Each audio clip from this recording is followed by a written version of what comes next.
With winter coming to a close, I decided to do something different this year and go on a trip to Argentina with my girlfriend. We had a blast in Buenos Aires with her friends and family, and then we took off for Bariloche for some snowboarding. The first day on snow was like a reunion. We caught up with Williman and his girlfriend Tove. Neil's also a Freeride World Tour rider, so it was great to catch up with him. Neil and Tove were getting shown around by their friend Niki Salencon, Argentine free skiing legend, and also another member of the Freeride World Tour. So before you know it, we just had the mean rat pack ripping around Bariloche. The highlight for me was taking a couple days with my girlfriend Soph and a handful of people and going up into the backcountry to a hut. I didn't think I'd be able to get into this location, but fortunately everything just worked out, and with a short hike, a few hours lugging all our gear out there, I was staring into an amphitheater of couloirs. With the daylight fading, we only had time for 1 or 2 runs, and fortunately the guys with us took us up one of the longest runs there and made the most of it. The skinning was good, the snow was fresh, and up at the top we had to put our mountaineering hats on and do a bit of maneuvering around some of the rocks and tight couloirs, but we managed to get into a nice spot. All right, boys, have a good run. We'll see you at the bottom. At the end of the night, catch up with everybody back at the hut, and yeah, we just spent the night having laughs, and we took off the next morning, basically on our way back to New Zealand. So we made it back to New Zealand and started looking over the weather maps, planning one of our last episodes for New Zealand Freeride Story, which was a return visit to Fox Glacier. The weather proved to be very wet and windy throughout October, so we spent 4 or 5 weeks waiting for the right window and not only for the weather, but for some of our friends to join us and all the logistics to line up, but unfortunately it just didn't quite happen for us this year. So the decision was made.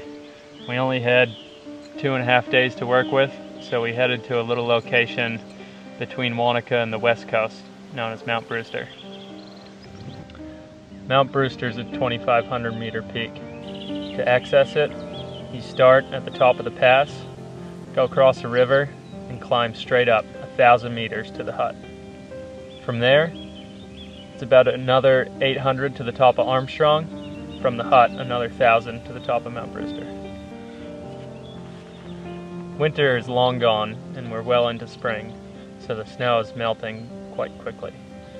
From the hut, we had to climb about 300 or 400 meters before we were on real snow, and looking around, there wasn't much snow outside of the glaciers up top. It's great going up touring in the spring. I kind of find it's like surfing. You spend all this time trying to go surfing, but the actual amount of time that you spend standing up on a surfboard is minimal compared to the efforts that go in. That's the same thing in touring in the springtime. Yeah, we may have only gone up and done 1 or 2 runs, but it's not just about that. It's about, getting together with your mates and going and doing something challenging and scaring yourself a little bit, and yeah, just having a great time.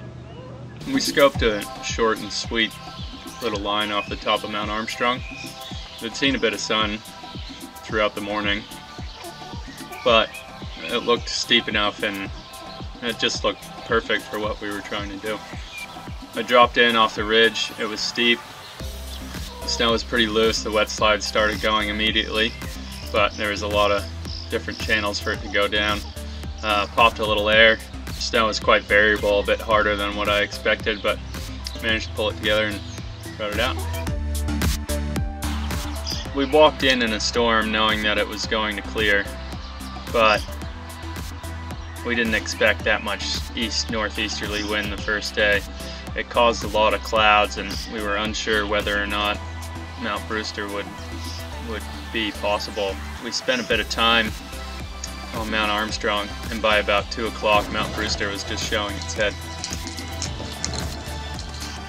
The snow on the summit deteriorated quickly from 5 to 10 centimeters of freshest snow to ice. and I had no choice but to continue towards the summit until I found a place to stop on 55-degree ice. I carved out a little seat and began the transfer from crampons and ice axe to snowboard.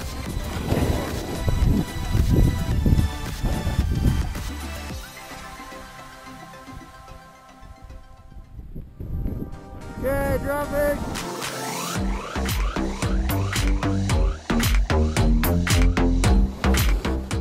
Coming down on really steep ice is a funny thing. It's kind of not really like snowboarding, it's more like falling, especially when you're just dragging yourself down with an ice axe.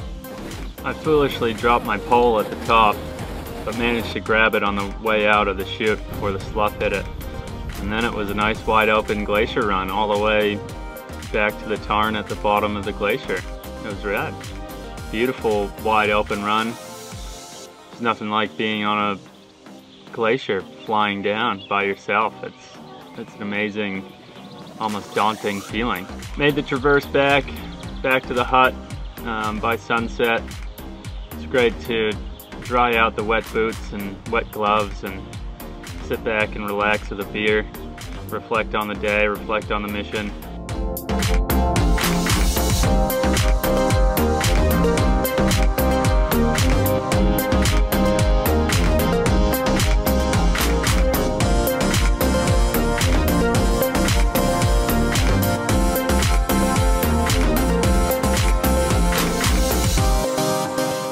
That was Brewster Hut. The winter's over here in New Zealand. Now it's time for cliff diving and surfing.